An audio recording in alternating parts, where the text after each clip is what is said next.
مرد اونچا اور عورت نیچی نہیں ہے. شرف انسانیت کو دونوں ایکولی شیئر کرتے ہیں، وہ بھی ہیومن بینگ، وہ بھی ہیومن بینگ. چنانچہ قرآن مجید کے دو مقامات آپ کو، ایک میں نے تلاوت کیا تھا جس کا نشان میں نے رکھا ہوا، آپ کو سناؤں.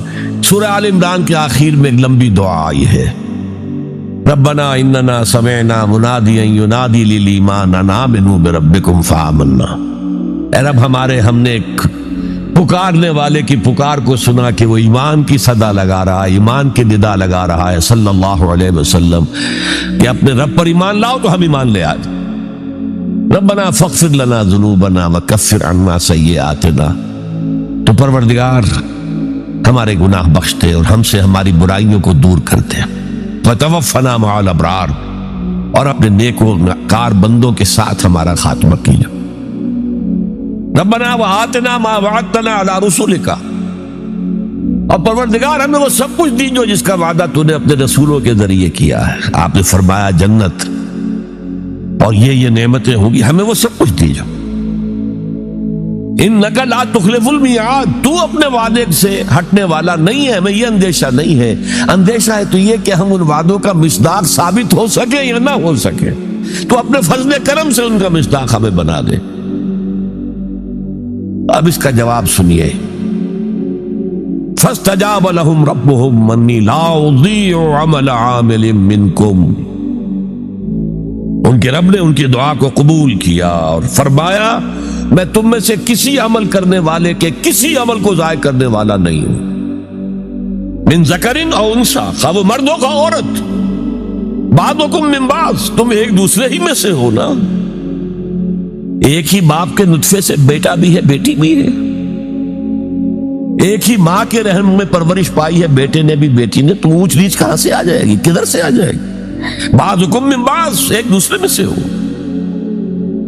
فالذین ہاجروا، تو وہ لوگ جنہوں نے ہجرت کی. تو ہجرت صرف مردوں تو نہیں کی، عورتوں نے بھی کی. وَأُخْرِجُوا مِن دِيَارِهِمْ، جو اپنے گھروں سے نکالے گئے، ان میں مرد بھی تھے عورتیں بھی تھیں. وَأُوذُوا فِي سَبِيلِي، اور جنہیں میری راہ میں ایذا پہنچائی گئی، ان میں مرد بھی تھے عورتیں بھی تھیں. پہلے شہید ہونے والے دو میاں بیوی، ایک جوڑا، حضرت یاسر رضی اللہ تعالی عنہ اور حضرت سمیہ ان کی اہلیہ رضی اللہ تعالی عنہ. شدید ترین ٹارچر کیا ابو جہل نے اور پھر شہید کر دیا. وقاتلوا وقتلوا، پھر انہوں نے قتال بھی کیا، اللہ کی راہ میں جنگ بھی کی اور قتل بھی ہوئے. تو ان تمام کاموں کے اندر مرد اور عورت شریک رہے. قتال سے میں نے عرض کیا تھا کہ فرضیت اس کی جو ہے وہ خواتین پر نہیں ہے، اس کے باوجود خواتین نے حصہ لیا. کیا تھی مرہم پٹی ان کے ذمے، آخر جنگ میں زخمی ہوں گے، آئیں گے، کوئی مرد اس میں لگیں گے تو ورکنگ جو ہماری طاقت ہے وہ کم ہوگی. پھر یہ کہ آخر خوراک کا بندوبست تو کرنا ہے، کھانے کا جو ہے راشن کا وہ کرتے تھے. تو یہ سب کے سب برابر کے شریک ہیں. سنیے دوبارہ الفاظ. فاستجاب لهم ربهم انی لا اضیع عمل عامل منکم من ذکر او انثی بعضکم من بعض فالذین ہاجروا واخرجوا من دیارهم واوذوا فی سبیلی وقاتلوا وقتلوا لأکفرن عنہم سیئاتہم، میں لازماً دور کر دوں گا ان سے ان کی برائیوں کو. وَلَأُدْخِلَنَّهُمْ جَنَّاتٍ تَجْرِي مِن تَحْتِهَا الْأَنْهَارُ، اور انہیں لازماً داخل کروں گا ان باغات میں کہ جن کے دامن میں ندیاں بہتی ہوں گی. ثوابا من عند اللہ، یہ بدلہ ہوگا اللہ کے پاس سے. واللہ عنده حسن الثواب، اور یقیناً بہترین بدلہ تو اللہ ہی کے پاس. مساوات مرد و زن کے اس نظریے کو سمجھ لیجئے. دوسرا نظریہ میں بتاؤں گا جو آج دنیا مغرب سے لے رہی ہے، وہ سراسر گمراہی ہے، سراسر گمراہی ہے، سراسر گمراہی. لیکن نیکیوں کے میدان کھولے ہوئے ہیں مردوں کے لیے عورتوں کے لیے. جو مرد کمائے گا نیکی وہ اس کے لیے ہے، جو عورت نیکی کمائے گی وہ اس کے لیے ہے. انڈیویجویلٹی ہے، فریڈم ہے، فریڈم آف ول ہے، مساوی ہے. اور اسی لیے میں نے یہ جو آیت ہے دیکھیے، اس میں 10 اوصاف میں مردوں عورتوں کو برابر برابر، عام طور پر قرآن کا اسلوب یہ نہیں ہے، اسے عربی میں کہتے ہیں برسبیل تغلیب، ایک مجمع ہے، مرد بھی ہیں عورتیں بھی ہیں، تو مذکر میں خطاب ہوگا، مؤنث کے صیغے سے خطاب نہیں ہوگا، وہ تابع ہے ساتھ ہی آ جائیں۔ لیکن یہ آیت دیکھیے کتنی طویل ہے،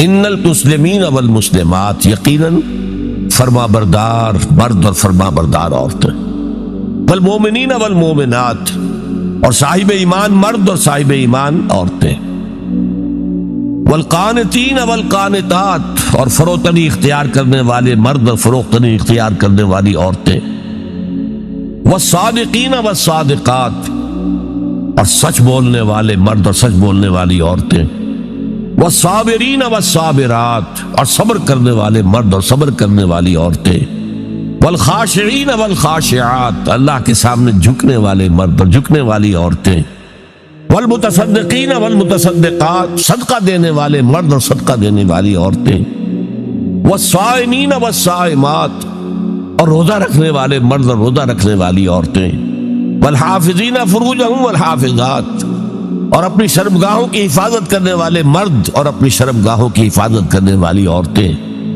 والذاکرین اللہ کثیرا والذاکرات، اور کثرت سے اللہ کا ذکر کرنے والے مرد اور کثرت سے اللہ کا ذکر کرنے والی عورتیں، اعد اللہ لہم مغفرۃ واجرا عظیما، اللہ تعالیٰ نے ان سب کے لیے تیار کیا ہوا ہے، اعد اللہ لہم مغفرۃ، ایک تو مغفرت انہیں ملے گی اور اجر عظیم ملے گا۔ یہ ہے وہ تصور مساوات مرد و زن، کوئی اونچا نہیں کوئی نیچا نہیں۔ البتہ اب میں اگلے قدم پر آ رہا ہوں، ابھی تک تو افراد کی بات ہو رہی ہے، اب وہ ایک مرد اور ایک عورت شادی کرتے ہیں، یہاں آپ کو سمجھ لینا چاہیے اب وہ برابر نہیں رہے، اس لیے کہ گھر بنانا ہے، خاندان کی بنا ڈالنی ہے، ایک ادارہ ہے، انسٹیٹیوشن فیملی ہے، اور کسی انسٹیٹیوشن کے دو برابر کا اختیار رکھنے والے سربراہ نہیں ہو سکتے۔ آئی جی ایک ہوگا، ڈی آئی جی 4 ہو، 5 ہو، 6 ہو۔ کوئی فرم ہے، مینیجنگ ڈائریکٹر ایک ہوگا، آپ 100 ڈائریکٹر رکھ لیں، مینیجنگ ڈائریکٹر 2 نہیں ہو سکتے، کوئی کاروبار چل ہی نہیں سکتا۔ تو گھر کا ادارہ تو برباد ہو جائے گا اگر آپ نے برابر کر دیا دونوں کے اختیارات کو۔ آج اس کا مزہ چکھ رہا ہے یورپ اور ویسٹ اور امریکہ، خاندانی نظام ٹوٹ گیا، آج وہ شادی کرتے ہی نہیں، مرد شادی نہیں کرتے، کیوں کریں؟ قانون آپ نے یہ بنا دیا ہے کہ آپ نے آج شادی کی اور 1 مہینے کے بعد آپ اپنی بیوی کو طلاق دیں تو اپنی پوری دولت کا نصف دینا پڑے گا اسے۔ وہ کہتے ہیں ہم نہیں کرتے یہ، لیکن عورت کی تو ضرورت ہے نا، مرد کی ضرورت عورت ہے، لیکن عورت کی ضرورت بھی تو ہے مرد۔ مرد کہتا آؤ میرے ساتھ رہو، کھاؤ پیو، میں شادی نہیں کروں گا۔ وہ یہ کہتے ہیں وی آر لیونگ ٹوگیدر، بس we are not married, we are living together, بچے بھی ہو رہے ہیں۔ یہ کلنٹن کا 3-4 سال پہلے صدر تھا وہ، تو اس کا جو آیا تھا state of the union address, سال میں 1 دفعہ وہاں کا صدر دیتا ہے، پوری قوم کو خطاب کرتا ہے، اس میں اس نے کہا تھا کہ عنقریب ہماری امریکی قوم کی اکثریت حرام زادوں پر مشتمل ہوگی۔ اس کے الفاظ حرام زادہ نہیں، اس نے کہا باسٹرڈ نہیں کہا، کیا کہا؟ Born without any wedlock, ماں باپ کے درمیان کوئی شادی کا بندھن ہے ہی نہیں اور بچے پیدا ہو رہے ہیں، یہی تو حرامی کہلاتے ہیں ہمارے ہاں۔ حرام زادہ کسے کہتے؟ اور یہودیوں نے حضرت مسیح کو کیوں کہا حرام زادہ؟ ان کا کہنا یہ ہے، جھوٹ ہے، بکواس ہے، لیکن کہنا یہ ہے کہ حضرت مریم سلام علیہا کا رشتہ تو ہو گیا تھا، نجار یوسف نجار ایک بڑھئی تھا، اس سے رشتہ ہو گیا تھا، لیکن ابھی وداعی نہیں ہوئی تھی کہ انہوں نے تعلق زن و شوق قائم کر لیا، تو یہ تو حرام کام ہوا، زنا ہوا، تو ولد الزنا ہے۔ بہرحال خاندان کا ادارہ تلپٹ ہو کر رہ گیا ہے، بنیادی طور پر اس کے لیے آئلی قوانین جو قرآن نے دیے ہیں۔ اور میں آپ کو یاد دلاتا ہوں، پتہ نہیں آپ کو یاد ہے کہ نہیں، جب شاہ بانو کیس کا معاملہ یہاں چلا تھا، اور میرے ساتھی جو لاہور سے بھی آئے ہوئے ہیں انہیں، اور میرے لوگ جو میری تقریریں سنتے ہیں، میں نے بارہا کہا کہ میں مسلمانہ نے بھارت کو سلام کرتا۔ انہوں نے اپنی آئلی قوانین میں آج تک کوئی دخل اندازی نہیں ہونے دی، جبکہ ہمارا حال یہ ہے کہ 1962 میں ایک ڈکٹیٹر، خود ساختہ فیلڈ مارشل، اس نے آئلی قوانین کا آرڈیننس نافذ کیا، جس کو سب نے کہا، شیعہ، سنی، دیوبندی، بریلوی، اہل حدیث، جماعت اسلامی، سب نے کہا یہ غلط ہے اسلام کی روح سے، لیکن کوئی تحریک نہیں چلائی۔ جان تو کیا دینی تھی، کسی کے نکسیر تک نہیں پھوٹی،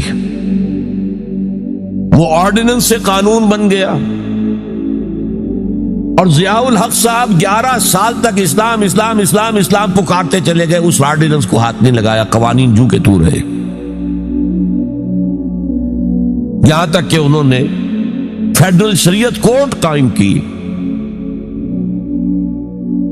اور کچھ حسن ظن میرے بارے میں ہو گیا تھا، مجھے اپنی شورا کا رکن بنایا۔ پہلے انہوں نے وزارت پیش کی تھی مرکزی، میں نے کہا نہیں جناب، میں ایک تو اس کا اہل نہیں ہوں، کبھی ان میدانوں میں گیا ہی نہیں، حکومت کے کوریڈورز میں میرا آنا جانا نہیں ہے، میں اس کا اہل نہیں۔ ثانیاً اصل حکومت فوج کی ہے، آپ نے ہمیں کرنے کچھ نہیں دینا، اور الزام ہم پر آئے گا، یہ ناکام ہوگا، اس لیے کہ اس سے پہلے کی ایک منسٹری تھی جس میں جماعت اسلامی اور جمعیت علماء اسلام کے وزراء تھے، اور ان دونوں کو داغدار کر کے اس نے نکال باہر کیا تھا، یہ کوئی کام نہیں کر سکے۔ بھائی کام تم کرنے دو تو کریں، تم تو کہتے میری کانسٹیچوئنسی تو فوج ہے، یہ تو فوج کو راضی رکھنا ہے۔ بہرحال میں نے ان سے کہا تھا یہ ہے 2 جولائی سن 82 کی بات۔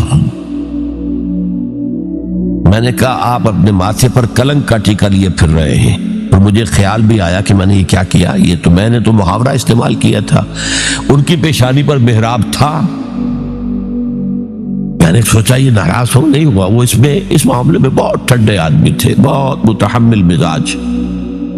پہلے کیوں کہہ رہے ہیں آپ یہ؟ میں نے کہا دیکھیے آپ نے فیڈرل شریعت کورٹ بنائی، اس میں اپنے ہینڈ پکڈ علماء رکھے، تقی عثمانی کس کا چوائس ہے آپ کا؟ پیر کرم شاہ کس کا چوائس ہے آپ کا؟ ملک غلام علی کس کا چوائس ہے آپ کا؟ اور اس کورٹ کے بھی ہاتھ باندھ دیے۔ ویسے تو یہ 2 بیڑیاں پہنائی تھی اور 2 ہتھکڑیاں، لیکن میں اس وقت اپنی گفتگو کے حوالے سے صرف ایک کا ذکر کر رہا، آئلی قوانین پر بھی آپ کوئی بات نہیں کر سکتے۔ میں نے کہا یہ کیا؟ یہ تو انگریز نے نہیں چھیڑے تھے ہمارے، اور بھارت کا مسلمان آج تک اس کی حفاظت کر رہا ہے۔ میں نے کہا دیکھیے یہ غلام احمد پرویز نے بنوائے تھے، جو منکر حدیث تھا، اور اس کا اثر تھا چونکہ وہ گورنمنٹ آف پاکستان میں ڈپٹی سیکریٹری تھا کسی مرکزی محکمے میں، وہ اس کے زیر اثر جو ہے ایوب خان نے وہ قوانین بنائے۔ اور میں نے کہا ضیاء الحق سے کہ وہ بھی زندہ ہے، ابھی زندہ تھے، وہ عدالت میں آئے ثابت کر دیں کہ کتاب و سنت کے خلاف کوئی چیز اس میں نہیں ہے، میں خوش، میرا خدا خوش۔ میں یہ تو نہیں کہتا کہ جو میں کہوں وہ آپ کریں، لیکن آپ نے عدالت کے ہاتھ کیوں بند کیے؟ کہنے لگے کہ پھر ان خواتین کو کون مطمئن کرے گا؟ میں نے کہا اگر آپ کا سوچ کا انداز یہی ہے تو یہ میرا استعفیٰ حاضر ہے، میں آپ کی شورا میں نہیں بیٹھ سکتا، استعفیٰ دے کر آگے۔ میں جو حوالے سے بات کر رہا تھا وہ یہ کہ جب یہاں وہ ایجیٹیشن ہوا ہے، اور میں دلی میں تھا، اور میں نے انگریزی اخبار میں فوٹو دیکھا تھا کہ جس قدر عظیم ایک جلسہ بمبئی میں ہوا تھا، کیپشن یہ تھا اخبار میں، اے میمتھ گیدرنگ آف بامبے مسلمز، میمتھ، اور اس میں ظاہر بات ہے ایجیٹیشن کے اندر جانے بھی دینی پڑی، سب کچھ ہوا، پھر حکومت نے گھٹنے ٹیک دیے کہ نہیں؟ اور صرف گھٹنے نہیں ٹیکے، راجیو کی یہ تقریر لوک سبھا کی ریکارڈ پر ہے کہ میں نے تو اس سے پہلے کبھی مطالعہ نہیں کیا تھا، اب اس مسئلے پر مطالعہ کیا ہے تو میں نے دیکھا ہے کہ جتنے حقوق اسلام نے عورت کو دیے کسی مذہب نے نہیں دیے۔ یہ بات ہے جو اسے ماننی پڑی، لیکن برابر آپ کر دیں گے تو خاندان کا ادارہ ختم ہو جائے گا۔ اسی لیے فرمایا گیا الرجال قوامون علی النساء فالصالحات قانتات حافظات للغیب بما حفظ اللہ۔ مرد حاکم ہیں عورتوں پر، نیک بیویاں وہ ہیں جو اپنے شوہروں کی اطاعت کرتی۔ ظاہر بات ہے کہ کوئی رائے ہے، اختلاف رائے ہو گیا ہے شوہر اور بیوی میں، بیوی دلیل سے سمجھا لے، اپیل سے سمجھا لے، جس طرح بھی سمجھا لے، منوا لے، ٹھیک ہے، اور نہیں تو اسے شوہر کی بات ماننی پڑے گی۔ فالصالحات قانتات، وہی لفظ جو ابھی آپ نے پڑھا، قانتین بالقانتات، فرما بردار مرد اور فرما بردار عورتیں۔ تو نیک بیویاں تو وہ ہیں جو اپنے شوہروں کی اطاعت گزار، اس سے وہ بانڈ جو ہے مضبوط رہتا ہے۔ پھر اسلام نے اتنا منصفانہ نظام کیا ہے قائم